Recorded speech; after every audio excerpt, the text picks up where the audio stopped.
I'm your host, Jason Tartick, and welcome to Trading Secrets. We talk all things money on this podcast, and we're teaching all the stuff we just weren't taught in the classroom. Nothing supports this show more than liking, commenting, and of course, subscribing.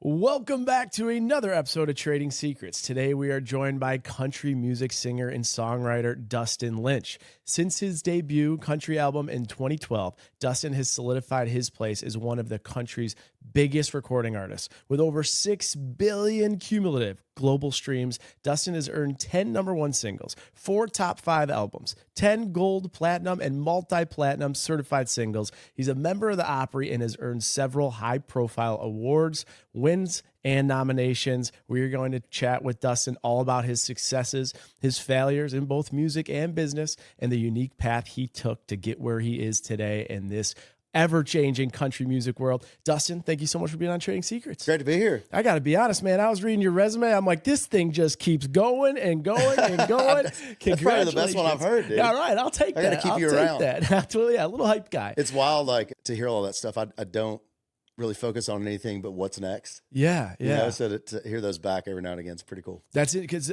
I just like barely scratch the surface. If I got into it, your hosting, your business components, your equity, I mean, we'll talk all about that. When you say you think about what's next, like personality wise, like I've done some work on myself and I'm an Enneagram 3. It's all about like never feeling enough. Yeah. Like, what do you think from a personality type is wired in yourself to alwa's be like, I don't think I've got to keep going. done that proper test, but I bet we're about the same. Yeah, you think that? Yeah, I love competition. I think it kind of was bred into me just based on who my dad and granddad are. Yeah, you know, sure. They're hardworking guys that get up and have a to-do list every day. Yeah. Almost to a point where I don't like being around them too much because it's like, we got to chill out, man. Yeah. But I think I get it naturally from them, and the music business kind of just parlayed off of I grew up playing golf, competitive golf, and played collegiate golf. And that's every man for himself sport. Sure. You're only going to get better if you show up and work at it. And I think that has a lot to do with chasing songs in Nashville.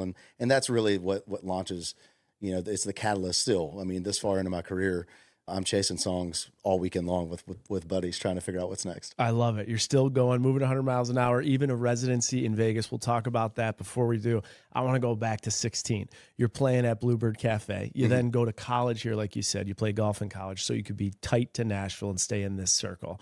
At what point did these dreams, right? You started playing the guitar so at 8 years old. Yep. At what point did these dreams of like a long shot actually become a moment where you're like, wait a second, this is a reality. Like, I'm making money. This could be a career. Like, what was that? Yeah, moment? it was steps. So going to Lipscomb University used to be very strict. I couldn't leave campus. We had to check in and out of our dorm room after whatever hours.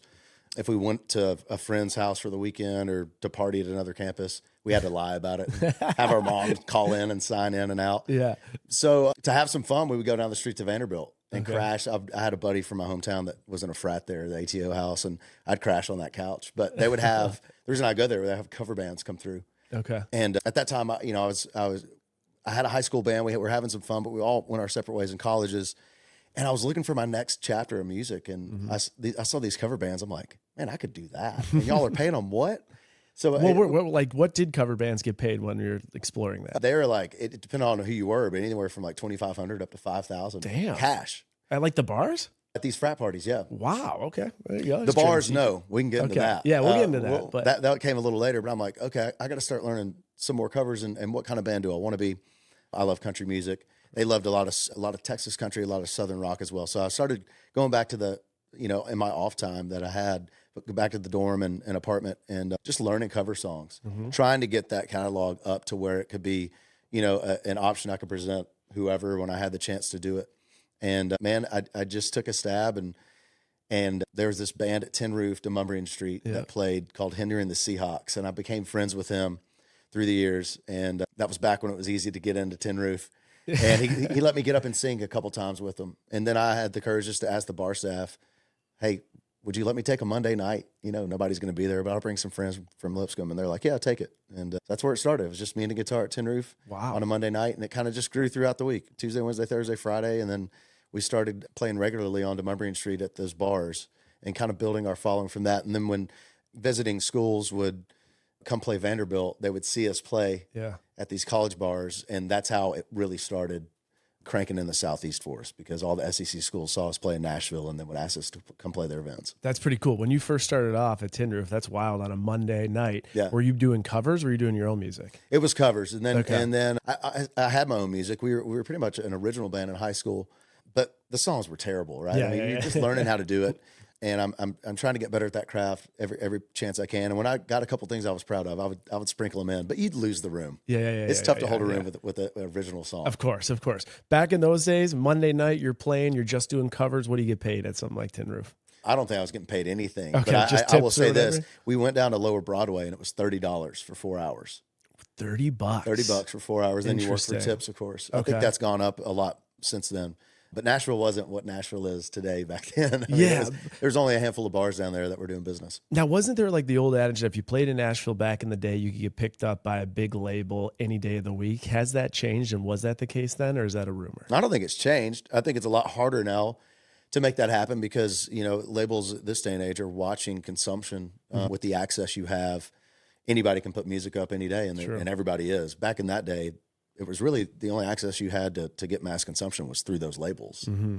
So I think they took a lot more chances on new folks. Now you got to kind of prove yourself that the market wants you. It's crazy how distribution channels have changed in the music industry, especially when you think about TikTok and trends. Like the whole business is night and day from probably what it once was. When you guys build this following, you're going to SECs, you got your band, you're doing your own thing. Like at what point did a manager reach out? Was it one song that popped? Like what was the moment that you go from just a band that colleges are enjoying to this resume that we're reading today? Yeah, it really, I think my whole career is all about just full circle moments.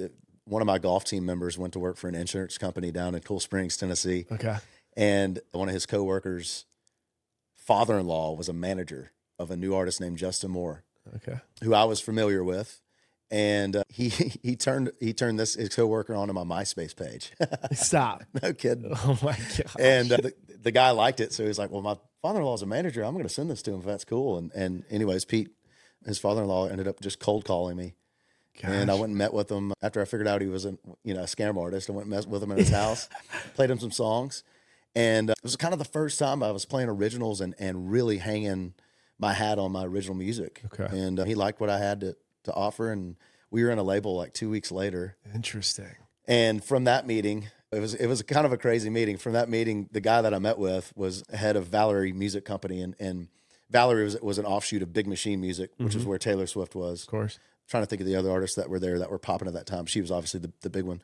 So that was a big deal. I remember getting out of the car to walk in. I looked down and my flies open. I mean, just from the get, man, it was like, oh, shit. The nerves are crazy. I never played for an executive like that. Yeah. I'd play for like publishers and stuff and writers rounds, but like a big executive on Music Row and Taylor Swift's label, it was a really nerve-wracking experience. But so like my second song in, he turns away from me and starts typing on his computer. Yeah. And I'm like, this is not going well, man. Yeah. What he ended up doing, his promo staff were sending him emails like, who is this? We can hear through the walls. Oh, wow. Don't let him leave without signing them. Wow. And so I had a record deal and a publishing deal offer not long after that. Okay, when you say record deal, published deal, we also heard the word scam artist. We'll get to that, but record, because everybody has a story. Record deal, publishing deal. What is it to people that are listening that are just curious about business? What does that mean? What does a record deal actually mean in writing? In writing, it means, well, it can mean a lot of different things. It Sure. depends on what kind of deal you have. There's all sorts of deals. They've changed drastically since I've signed my first deal. And Okay. I think that was 2009. Back then, it was really, for me, I was trying to get out of working day jobs. I wanted just to do music full time and focus on music. So the record deal really did nothing at that time except lock me up with my creative, depending on what the master structure is. And essentially, your record label is a bank.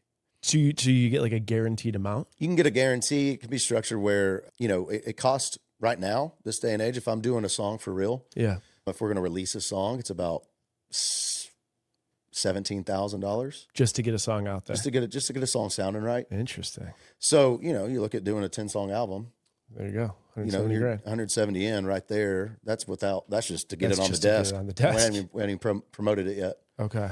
So they're your bank. And Interesting. from that, they get ownership in that product. Okay. Because at the end of the day, that's what we're doing, right? We're putting something up, hoping somebody buys it. Okay. So they're the bank. They help you put everything to life. Yep. Then the publishing deal, what is the role of a publisher? Yeah, the role of a publisher which is where I was that's where a young artist and writer like myself that's trying not to do a day job and just write full time and make music full time, we lean on what's called a draw. So you essentially are selling your copyrights or a portion of them to a publisher that's going to exploit those to other artists, connect you with other creators, creatively steer you to other creators they think would make some magic. Okay. You get a draw back off of that. So, you sign for, I don't know, I think my first draw was, $28,000 a year or something, Okay. $20,000 a year, which you can get back then could get by on. Sure. Especially if I'm playing these frat parties and wedding receptions, making cash. Like Yeah. I was loving life, but I didn't have to have a day job anymore. I had a guaranteed income from this publishing deal. I was allowed to, write songs, and I still do have a publishing deal because it's such a, how do you track down, money that your music is making all over the world? Yeah. You got to have that network in play. You got to have that admin in play, and that collection in play. And so that's what publishers really, and that's a very broad stroke, but that's really kind of what the nuts and bolts of what that is. So for the publisher deals, you're writing for the publisher. The publisher's then distributing those lyrics and what you're writing. Mm-hmm. And then if they sell them, you're making it back on your draw. And if you make more than your draw, then you're compensated in addition to whatever the draw is. Is that right? Yeah, and we can hit on like sell, and especially in country music, you're never really selling a song. Maybe to a sync fee, like for TV or something, you can... Sometimes there's a lump sum sale, but for like country radio, like if I write a song and let's say Thomas Rhett records it, sure, he's not buying that song for me. Okay. He's just recording it, and then we are hoping that he has success with it and making residual income off of that. Interesting. So you'll get a percentage of the income that comes from that song as a writer. Correct. And usually what is the breakdown between artist and writer with a song? So it differs. So radios is structured to where the artist does not get paid on the plays. Okay. Only the creators, the writers do. Interesting. Which is bizarre. Yeah. Very bizarre. Streaming and XM, everybody gets a percentage. Okay. So that's kind of a weird thing that has always been the case. Yeah. You think, I'm hearing, Morgan Wallen 100 times on the radio. Well, if he's not writing those songs, he's not getting played for those pays. The writers are. That's fascinating. If he's a writer on the songs, obviously he's getting a portion of that. Okay, gotcha. Obviously, there's money to be made elsewhere. We'll get into that a little bit. But I'm curious, if we're talking about the early stages of your career, the frat parties, so much fun hearing like those stories. But what was like the first check, the biggest dollar amount that you got? What were the age that you were there that you just said, like, this check changed my life? And what was it connected to from a career perspective? What either song or album was it? It would have been the first quarterly check I got for Cowboys and Angels because I was a songwriter on it. Okay. And that song was a big song and still is a big song. Huge. I'm still getting money from Cowboys and Angels. 104 million streams right now. And this was 7 years before streaming became a thing. Wow. And it still is already at 100 million, So you think if it came out this day and age, it'd be way on up there. Way bigger. Well, can you say what that check was? I don't really remember what it is. Because in the life of a song, you're getting paid pretty much on chart position. So, and it's delayed, right? So like your biggest check from a number one will be the following year at some point. Following year? Sense? Yeah, because it goes up to number one, has all these plays, and then you got to get your payment back. So I'd guess like, 3 to 6 months would be your biggest check from that number one peak. Oh, wow. Interesting. But you get like, oh man, here's $15,000, and then, here's 60. Pops and I don't know. It's rough math, but I think like a number one song total would pay, $1 million. Okay, interesting. Total, Gotcha. And then you divide that between the writers and the publishers, and if you hit a big song in this space, you hit one big song like a Cowboys and Angels at 100 million plus, or thinking about you 200 million plus in streams now. Can you like live off that? Like if you hit one big one-hit wonder off the royalties, is that sustainable? Like, does it create that much income? No. And I think, we've got to find a balance with that with streaming. Mm-hmm. Obviously streaming is very valuable to us as artists and us as songwriters. But I think the songwriters are, with album sales completely going away, with consumption being so short-lived. Yeah. Every song is just a flash in the pan now. Mm-hmm. And then it's on to the next. And the release structure of the music industry isn't helping them at all because we're releasing so much music so quickly that there's another song by my artist that he put out that I forget about this one that probably would have had double the streams than it does this year. Sure. 7 years ago or whatever. Oversaturation. Oversaturation is really, really crushing songwriters. And I think the way streaming is structured to pay the songwriters is not correct yet. I think, we're working on it and doing our best. But we've got it. Nashville's got to figure out, the label's got to figure out a way to include the songwriters, the creators. There's no music without songwriters and artists. Right. No matter what they say. Yeah.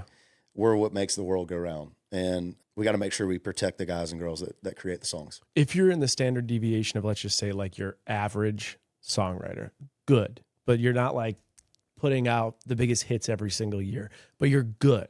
Is it hard to make a sustainable living? Like, is it currently, given the structure? Yeah, I'd say what quite do you think impossible. Really? Yeah. What do you, like, on average, what do you think those songwriters are making? Like the good ones, the average ones in town, if you had to guess. I mean, they're making a good living.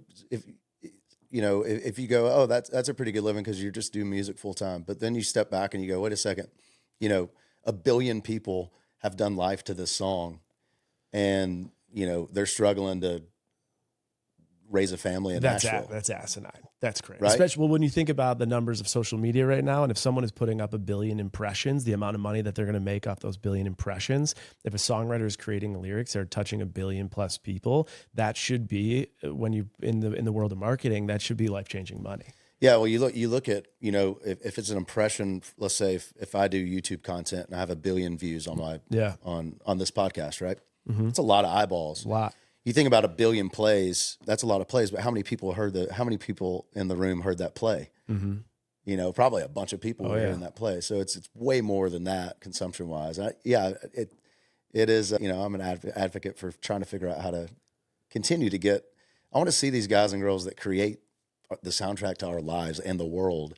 I want them to be, celebrated. Yeah. And be comfortable and not be struggling and, not to have to have their significant other go to work so they can live their dream, and so I hope it swings their direction at some point. I think so many people listening to this don't realize how many lyrics they hear aren't written by the actual artist that's singing them. Yeah. And what's crazy about living in Nashville, you get to go to Bluebird, you get to go to these writer circles, and you hear the stories from the people that are writing it. And it's so cool to connect the writer and the artist. And I agree with you. There's obviously a lot of work to be done in that space. One thing I can't overlook, and I got to go back to, we've had A-Rod on the podcast, Sergio Garcia and Gronk. They've talked all individually about agency management relationships.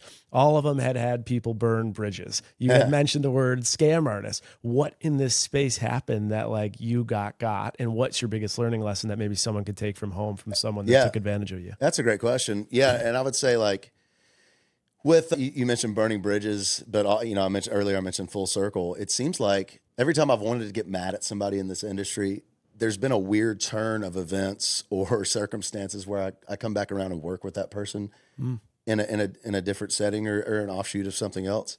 So I've learned that time and time again. It's like you could burn the house down and burn it down, burn the city down, if get mad at somebody or be ugly, but you never know. It's a small town. The creative industry is small. Mm-hmm. And so that's a lesson I've learned and still, try to practice. I think, the biggest scam would be having people that are close to you that in your inner circle you trust, and you find out they've been taking your stuff.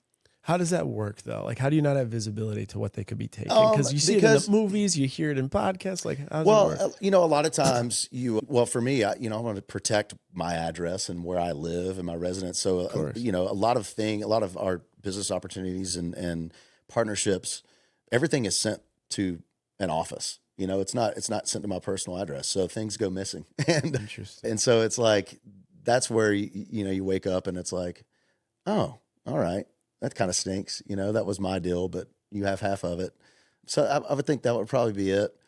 I don't know. There's been a handful of things where, handshake deals have happened. Yeah. And not followed through. And then, then people like to forget those. Yeah. Which is sad.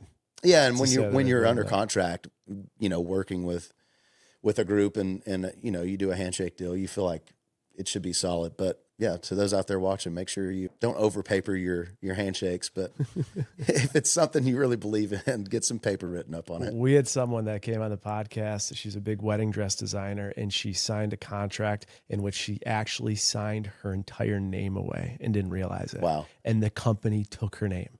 So she couldn't use her name. She couldn't say her name. She couldn't operate her Instagram. She couldn't operate in the space that she was competing in, like the wedding dress. She couldn't do anything. She lost everything. She spent like millions of dollars just getting her name back. So if there's one thing, hopefully the people on this podcast that listen have heard, it's like, be careful with contracts. Yeah. While we're here, I have to mention this because I feel like I didn't have anybody to hold my hand and walk me through the music industry. Yeah. Other artist buddies that have, and I envy that knowledge they had early on in their career and how they were able to structure their first contracts with leverage and realizing, no, hold up, you have something you have more to give, because whenever you go in and negotiate, you're a young artist, you're hungry, young songwriter, you're hungry. You just want it to happen. A lot of it is ego based. It's ego driven. You want to go back. I want to go back to Tullahoma, Tennessee, my hometown, and go, I got a record deal at Taylor Swift's label. And you feel like you're an idiot if you turn that down. And it could be the worst deal in the world. But your ego gets in the way and you're like, yeah, but I want to go tell my friends in high school that I got a record deal. I did it. Right. And a record deal doesn't mean shit. Right. It means that you have given away all of your songs. That's all it means. Right. And until you have great success and they make the majority of the money back, you make very little from it.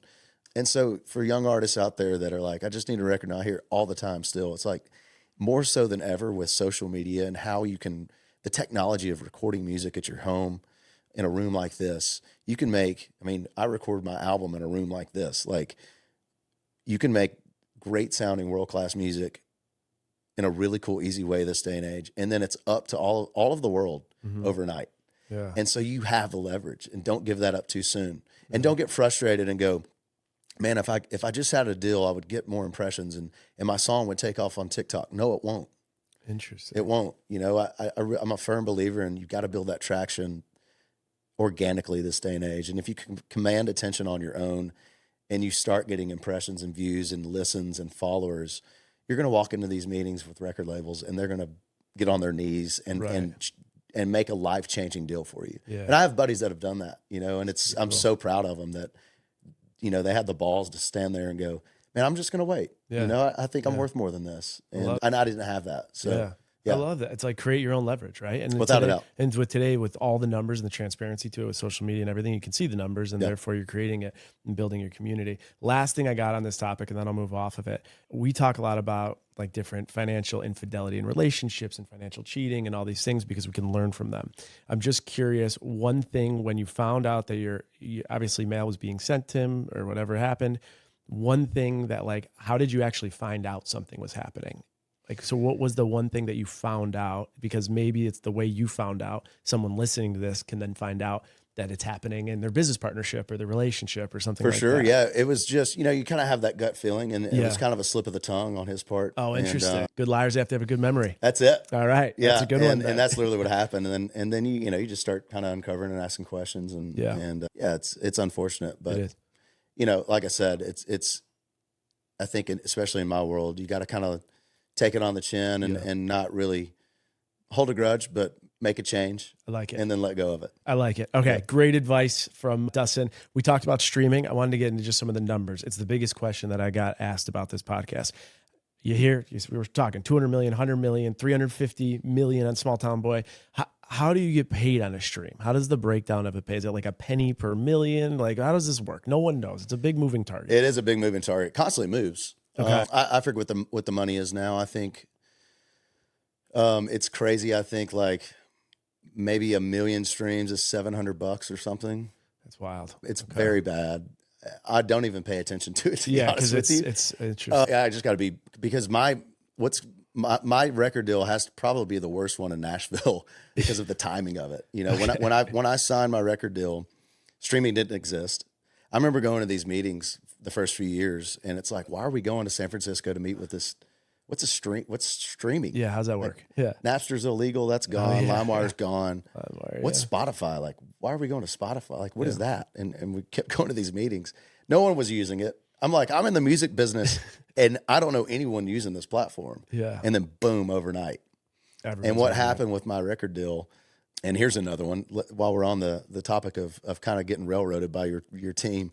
So the labels get into this big, kind of crazy tailspin of, oh no, we're not going to sell CDs anymore, because that's how we were distributing our music before streaming. So at the time, the head of my label comes back in and goes, "We've got to renegotiate all of your record deals because we're not going to make any money off of your music anymore because of streaming." And so a lot of record deals were reworked to where the labels got participation in touring money, in merchandise sales on the road. So I was a whole part of that spin. And then to come to find out now, labels are making more than they've ever made in their lives. And guess what I'm stuck with? Fascinating.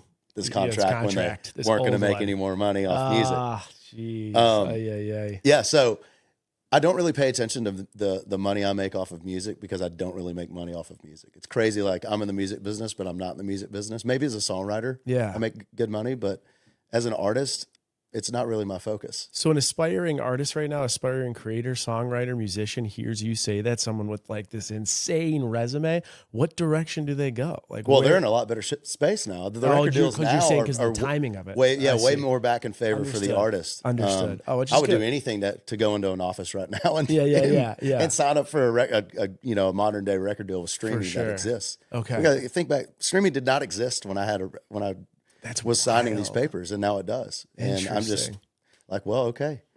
I mean, I love it because it's how my fans consume music, and the whole world can consume my music versus you got to go to Walmart and get a CD, which is when Cowboys and Angels came out. That's what we did. That's crazy. It's changed that much in 12 years, So yeah, as a young artist, I think you can get a lot more creative with your record deals now and your distribution deals. But yeah, I'm just kind of stuck in this weird bubble, working my way out of it. Yeah. Okay. And just so fascinating to hear the before, during, and even current where you're at. You talked about touring a little bit. So there's non-touring, right, without your entire band, and then there's touring with your entire band. Let's talk about when you're touring with your entire band. How does the business component work of that? Because the costs of it are so significant. So is it like all ticket sales go to you, and then based on ticket sales, you're paying off your expenses, or is it an advance for a tour? Like, what does that look like? Yeah, a little of both. Ticket sales don't usually go directly to the artist. Okay. Most of our deals that come in are structured as there's a promoter, whether it be for a whole tour or the one event or a few events. And the promoter is taking a chance on the artist. So he's gambling. He's the gambler. Gotcha. So he's the buyer, and he goes, "Hey, Sandwich, Illinois Fair, I want to bring in Dustin Lynch, and we're going to pay him this much." And the fair has employed this guy that they believe in to book the talent and hopefully see net profit after all of this is said and done. So we usually get a guarantee. That guarantee usually comes 50% up front. And then after we complete the show that night and hit all of our marks, whether it be, hey, you got to do this meet and greet, hey, we need you to sign this many things, whatever is in our deal memo. Sure. You got to play this many minutes. Once we do that, then we go collect the second half of the guarantee. That's the majority of the deals we do on the softer ticketed events. So your festivals, when we say soft ticket, it's kind of not built-in crowds, but not, hey, it's Dustin Lynch's tour, I'm selling tickets to this arena. Stone type thing. Right. Okay, it's different than that. Okay. That's structured differently. You can have multiple promoters in that situation, or one. And then those promoters are the gamblers again, going, okay, we're going to guarantee you this much money per night because they're hoping you sell the tickets to make back profit. Of course, yeah. And then they're also getting to participate in beer sales, food sales, parking. And do artists get, for soft events, do artists get any portion of that? Yeah, sometimes there's what we call back end. Okay. So there's a guarantee if you do this amount of if capacity is 10,000, if you do 80%, it's this amount. If you sell it out, you can really, it kind of compounds quickly. Gotcha. And then on the what gets fun with the harder ticket stuff is, when you start getting to participate in parking and in food sales and in beer sales with the promoter. For me as an artist, I love our show's a big party. So I'm like, I'm going to build in another drinking moment. Yeah. Maybe sell some more beers, Oh, there's an interesting tactic. I had to talk my friends through. And they'll have more fun too. For sure. It's like everyone's winning. I had to talk a lot of my friends through this recent Morgan Wallen show because it was like, man, it's been an hour and a half. He's still not on stage. I go, y'all understand he's participating in beer sales. And you've drank two $18 beers waiting on him to come on stage. That's incredible. That's what's happening right now. Wow. Yeah. I too have fallen victim to that, but it's not a victim because I love it. It makes the business that much better. So when you're doing soft events versus like a hard tour, I assume you're making more money doing a heart tour, right? Or do No. you call it a heart tour? I just made that up. What do you I call would it? say, well, it depends on who the artist is. And where I am right now, my position, and I would say my class of artists, Yeah. the soft ticket events are usually the higher paying nights and the more profitable nights, because we don't have the hard costs. Usually at these big festivals, they have the infrastructure, they have the sound, they have most of the lights. So we're not having to provide that on my hard ticket tours. I'm having to provide more trucks, more drivers, more techs, because we've got to roll in there and hang all the sound, hang all the lights, sometimes bring all the staging too. Wow. So there's way more overhead, but the experience for the fan is we own the night. Okay. And we're building that long-term fan versus, hey, I'm going to go get a corn dog and ride this roller coaster and go watch this guy sing a song. And go watch this guy sing a song. Yeah. It makes sense. Is it possible to go on a tour and lose money? Absolutely. Really? And has that happened to you? Yes, believe it or not. We can get into that. Yeah, I'd love to. Yeah. And how much did you lose? Like, I can't imagine. You go on tour, you're grinding your ass off, you're tired, you're shot, you're doing everything. You got fans going crazy, dying for you to sign things, and then you lose money. Like, I'm trying to. Yeah, I mean, I always try to equate what we do to sports teams, right? Yeah. And athletes. Can you imagine playing a full season of NHL hockey and then at the end of the year going, oh, by the way, you lost money this year? It's insane. Well, I did it. So, and really and this happened to a lot of us, and it was because of the scale of just the world and everything that's priced. The ticket price didn't go up after COVID, but travel tripled, hotels tripled, fuel tripled. And so we were kind of stuck in this weird window of we have to have this many people to make our show happen. We have to have this type of show to play these stages. Yeah.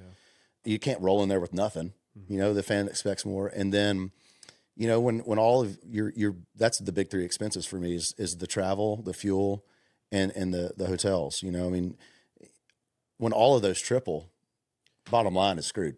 Screwed. How much did you lose? Can you say?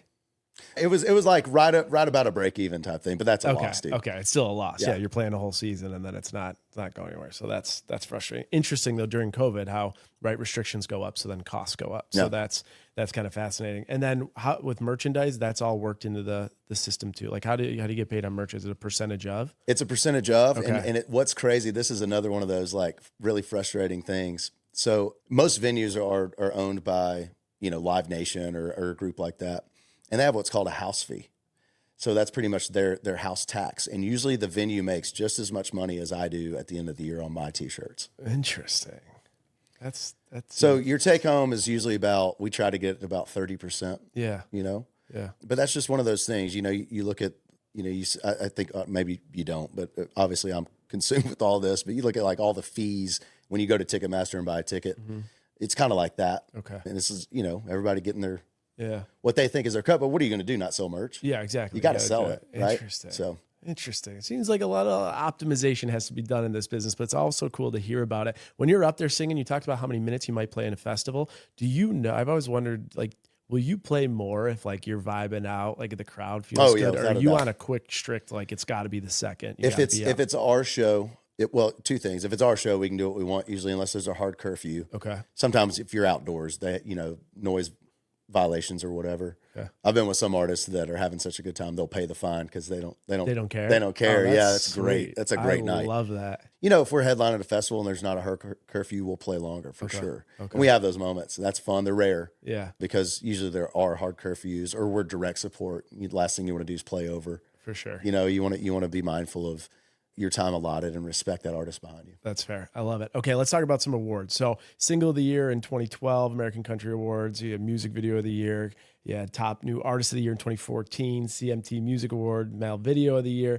I could keep going. I'll stop there. With these awards, how do they impact your business? Do you get paid when you win an award? Does it have a big impact on the monetization, the branding? Like, how do you view awards in the world of the country music scene? I love the award shows. No, you don't get paid directly. I would say, if you win group of the, say, let's take Old Dominion. If you win Group of the Year 9 years in a row, they're probably making some ticket sales off of people going, we got to go see this group. I mean, it's been this long. Yeah, right. These guys are legends. So that's awesome. Award shows cost a lot of money to be a part of them. We've got a team of, it takes, I'm not picking out what I'm wearing on a red carpet, you know? So I'm paying stylists, I'm paying whatever that suit costs to wear, you know, hair and makeup go if you're on TV, that's a must.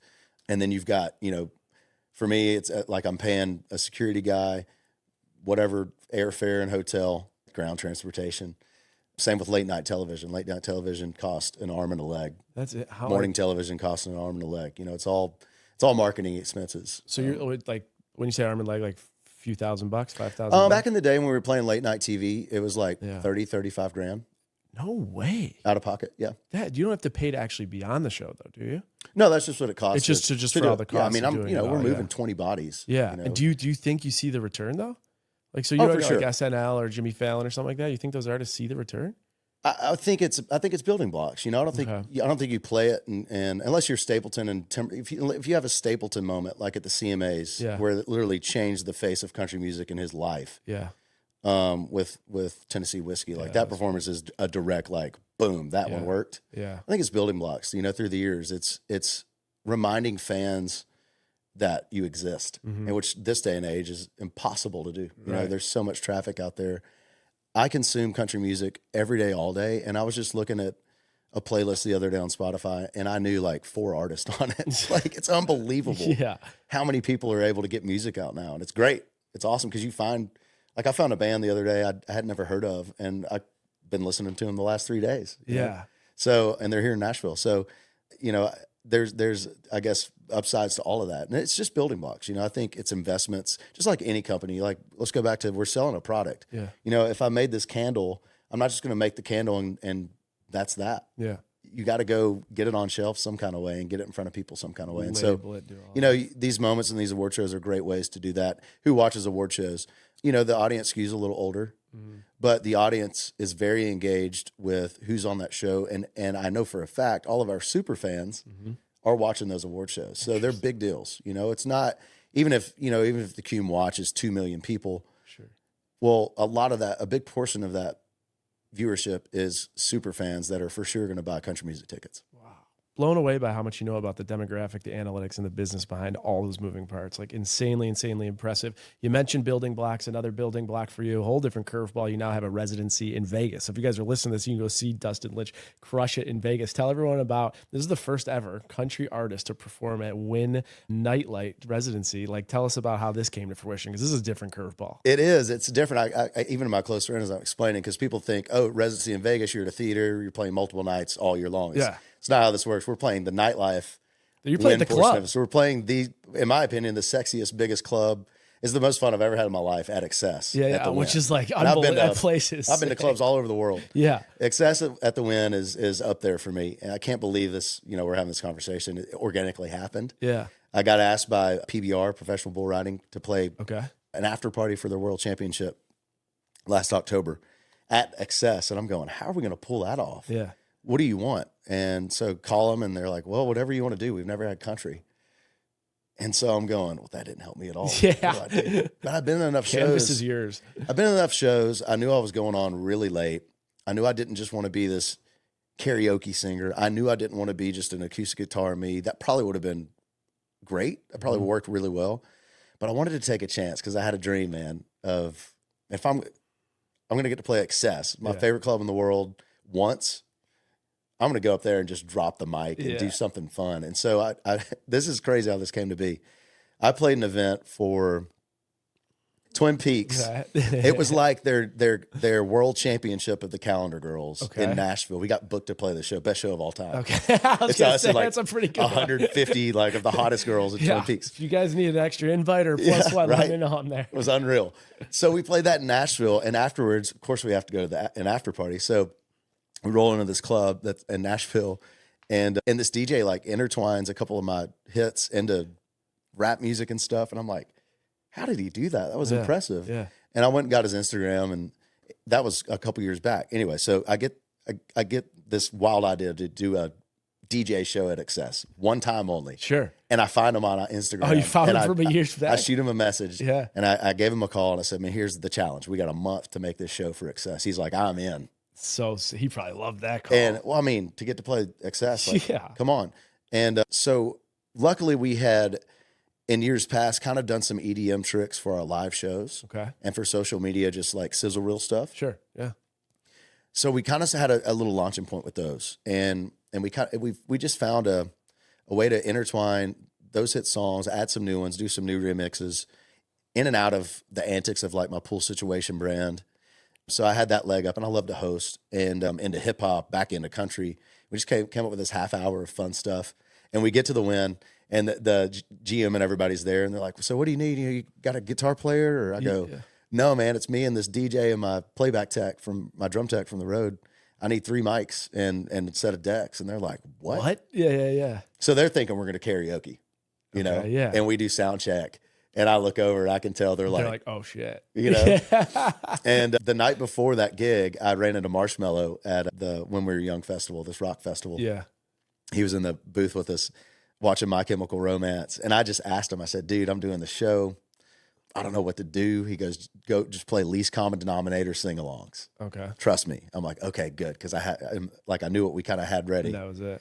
And in the queue. And he's like, "I'll come." I'm like, "Yeah, okay, you're right." I look over during my set, and Marshmello's in the booth to the right of us, No way. That's watching this go down. So having him there with support, and then head of nightlife with him. Yeah. And then a couple other guys, I got off, and he's like, "Dude, you nailed it. That was awesome. Congrats." And the next day we had a call from Live Miami. We had a call from this place in Toronto. And then not long after that, Excess called us to come back with Diplo in a few weeks. And we knew we'd done something cool. That is so, word got out fast. Yeah. I mean, it's different. It's cool, but it's the vibe. It's where people are going. It's where people are spending their money. It's where people are spending their energy at the clubs now. Like, that's the game. Yeah. In that type of, like, from a business perspective, you got mics, you got 3 people, you don't have all this travel, you don't have all these bands. Can you make more doing a gig like this than you would at one of these soft events you already explained to us? Yeah, so the net profit on those is a little better because we don't have the overhead, right? Trucks, buses, we talked about travel being what murders me. Sure. On bottom lines, and but also we're now being able to promote a product to these promoters and buyers that can come at a not so big of a nut, right? So Gotcha. The full band show is this, Yeah. or he can come do this DJ set for this. So it's opened up these opportunities. Like in a week or two, we're playing the grand opening for Baltimore Orioles. Wow. And they would never be able to afford the full band show. They don't even have the stage space to get us up there. Okay. But we've offered them now a new product with this DJ set where they can have the same amount of hits. Yeah. They can have a very unique experience for their fan base, and I can do it for a cheaper price because of the overhead, and there's not much to travel with, and it just, I don't know, it's really opened my eyes to this brand new space. So and then really the dream of this is, next year I'm already looking at festivals and curating my own after party tents at all these festivals to where if we're at a festival, I'm already going to be at the festival for this price, but we'll play the after party tent for an extra whatever. That's pretty sick. And so we're kind of getting 2 parties in one, and the promoters, they know they can trust us, and we're already there. That's pretty cool. Yeah, I mean, your first album drops in 2012. It's 2025. You already talked about how there's oversaturation. There's all these artists. It's tough to continue and sustain and have longevity. Based on what I'm hearing and your ingenuity and what you're doing in a space that's so hard to stay and continue to be successful, it feels like every year you're optimizing it more and finding more sources of revenue. Is it fair to say that, like, your graph, when you look at, like, let's just call it net income, not even gross income, but net income, is it moving this way? It is, other than that one year where we had to do some figuring out. Other than the NHL year that you played at no cost. But like this year, you'll probably make more than you've made before because of all these different options and avenues to find revenue and optimize the cost. And I think too, 12 years in, I'm not the new kid on the block anymore. So that flash in the pan of, oh, this guy is, and now it's going, how can we continue to reinvent ourselves and make the brand sustainable as long as we can and grow the brand. And I'm probably what I'm most proud of, with the Pool Situation brand, kind of meeting with this DJ nightlife brand, in addition to, still having hit songs at country radio and playing these festivals. I'm most proud of keeping it fun for us. I could sit back and just put out a country song and go play, our arenas and festivals and be fine. Yeah. But man, the challenge of curating, new shows and playing the biggest nightclub in Miami and playing my favorite nightclub in the world in Vegas and Encore Beach Club in Vegas. It's just I think we talked about building blocks earlier. It's just all these little things kind of, you just figure out a way to put them together, and it's kept it exciting. I'm 12 years into this, and the most excited I've ever been to create music, because the DJ set has now allowed us to look at this new wave of EDM, and, with the success that streaming has had across the world, the success that Morgan Wallen's had and Luke Combs has had of bringing all these new eyes and ears to country music, American country music. Now I've found a way to mix in a little dance music and collaborate with the songwriters behind the big dance hits and some of these big DJs. And I'm working on a project right now in that world. So it's going to allow us to really get out worldwide with a little bit of our music, and sky's the limit now. That's what I was going to say. Your last album, 2023, Killed the Cowboy. So like what's now? You're going to make some originals in the EDM space? Like what can we expect? What's next?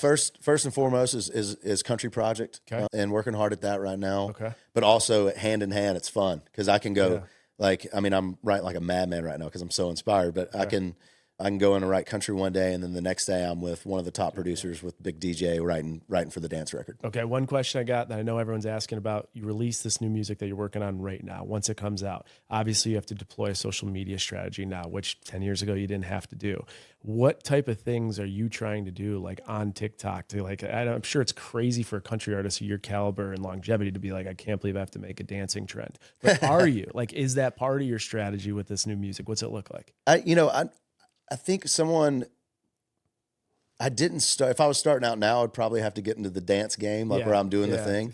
Yeah, but that wouldn't be genuine for me. It's all about being, genuine to yourself and true to yourself. And I think, I've got to navigate those spaces, obviously. But there's so much you can do content wise that goes hand in hand with my brand as a country artist, right?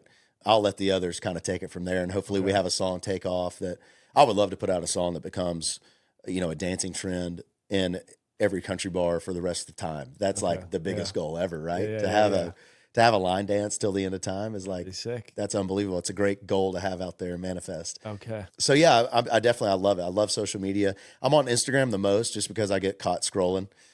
And TikTok, I'm like, my main goal this year is to up my TikTok game and be more consistent on there.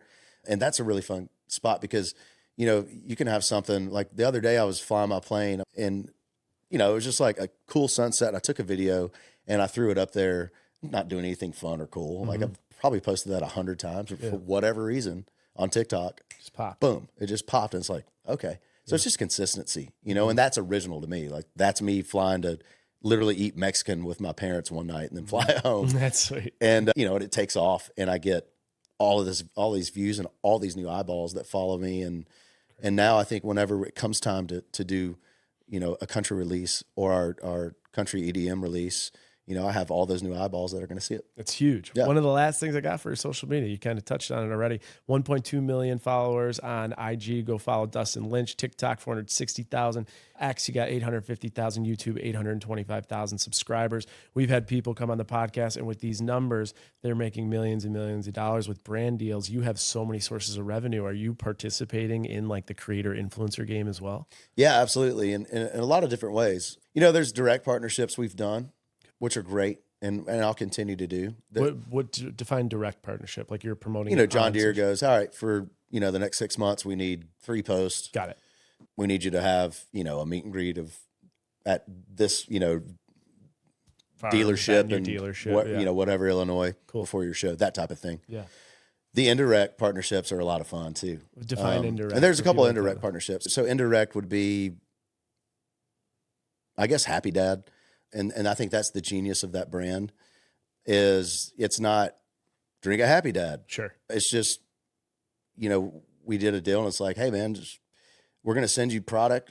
We'd love for you to drink it. We'd love for you to wear a hat. We'd love for you to wear a shirt. Just make it a part of your life, and so it's not as like. And then there's a fee for it. There's a fee for it, and then also there's investment opportunities from that. Got it. To get equity in the game. Yeah, I mean, honestly, without a doubt, this is intentional. We just did a 6-figure deal with Starbucks. Oh, nice. So but they're not. There's no payment for this right now. Right. But it's intentional, with that, right? Yeah. So that's kind of a thought, but that's really cool how Happy Dad's doing that. They'll give you product. Make it natural, and then they'll give you the ability to get into the game Right. from an equity perspective or potential cash fee. Yeah, I love it so much because Really people cool. just see it around and they want to know what it is because Yeah. you're not telling them what it is. Yeah. Yeah. And if they ask you what it is and then you get to tell them what it is, then Yeah. they're more connected to it, you know, Love and it's just in the background of pictures or photos, you know, or videos, or it's not this hashtag ad. Yeah. When I wake up, Sure. Here's my I drink a Happy Dad. Yeah. That'd be a fun life. Yeah, actually, sounds like a good time. All right, let's do a quick rapid fire, and then we'll get your trading secret. So this is kind of like a money fun topic, and we'll touch on country music. But what is one thing that you spend too much money on? You know you spend too much money on unless you go completely broke, like that area. You're like, I'm still going to spend on that. What is that area? Oh my Like, how gosh, much? man.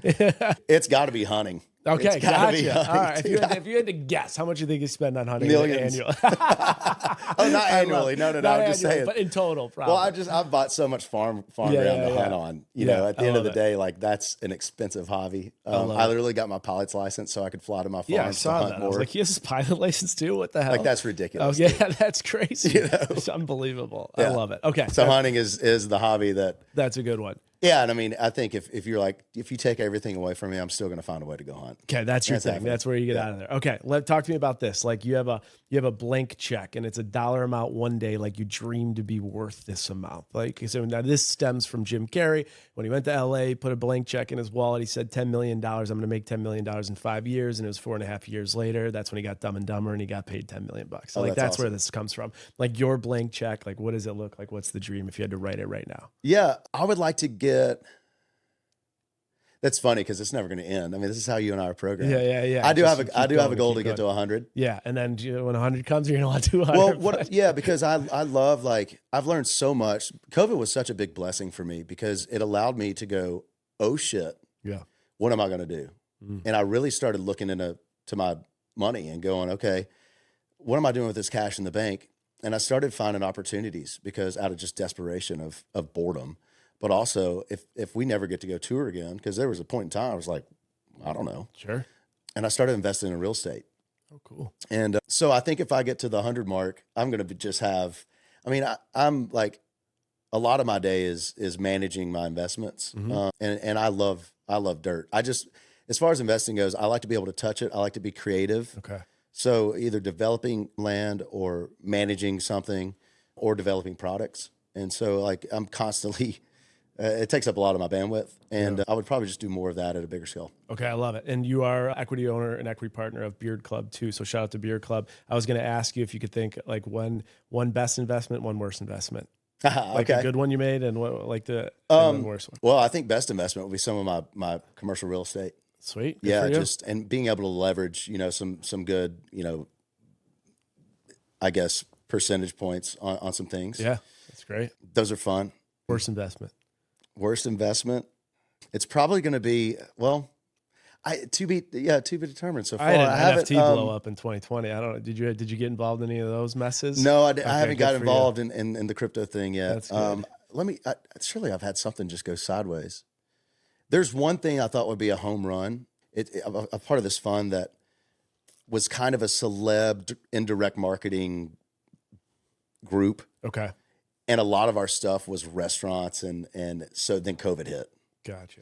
And so, it was like yoga studios, restaurants, all this stuff where it just business we thought it was going to grow to dead. Oh, jeez. And so we took a big hit there, but we had a couple other things work. So we're kind of, Okay. we kind of got water right here still. Yeah, gotcha. I It's like that break-even tour. You're I may, getting right back. I may sneak out of there even, but we'll see. I love it. All right, here's the last part we got. It's you can invest with them, you could play with them, and you can manage them. So there's one country artist right now that you can invest in. What country artist other than yourself are you investing in? Wow. Okay, say that one more time. Okay, so this one's going to be invest. All the country artists that are out there. Okay, So you're I wanna an make sure I get investor. this right. Yeah, you got all your cash. You can buy a country artist right now, like you could buy stock in a company. Okay. Who are you investing in right now? Luke Combs. Okay, that's a good one. Now you can manage someone. So you're like, all right, I'm going to be their manager. I can make 20%, 10%, 5%, whatever your percentage is. I see what's going on. I want to manage them this second. Who would you want to manage? I want to manage Zach Top. Okay, that's a hell of a one. And then the last one is play with. So you can write a single with any artist. It doesn't even have to be country. Any artist in the world, who's it going to be? This will be fun to say. let's see. I'm trying to. There's a million of these. A million. Because I have a huge crush on her. I would love to make, and I love this type of music. I would love to make music with Tyler. Okay. Hey, this is how Taylor Swift and Travis Kelce got together. You never know.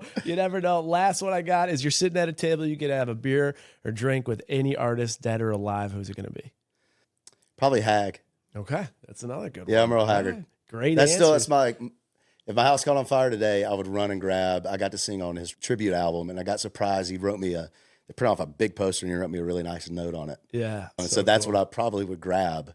I'd grab that and then all of my Opry gear I have yeah. and run out of the house. It'd be those two things. I love it. Awesome. Well, we got to wrap with a trading secret. So it's a trading secret to your life. It could be financial, it could be professional or personal, only based on your experience. You can't hear it in a TikTok tutorial or from a professor reading a textbook, only from Dustin Lynch. So what trading secret can you wrap us with? Yeah, I think we've already hit on it. Know for a fact that I would say this, let's keep it short and sweet. You may have to cross the bridge again. Don't burn it down. Don't burn it down. That's a hell of a quote right there. I like it. And where it's going to happen to everybody. Everyone. At some point. Everyone. And when you talk about ego, your ego will want to burn it down. Yeah. But let your logic serve you there, I think. Watch who you date in your industry. Oh, we could do a whole different podcast on that.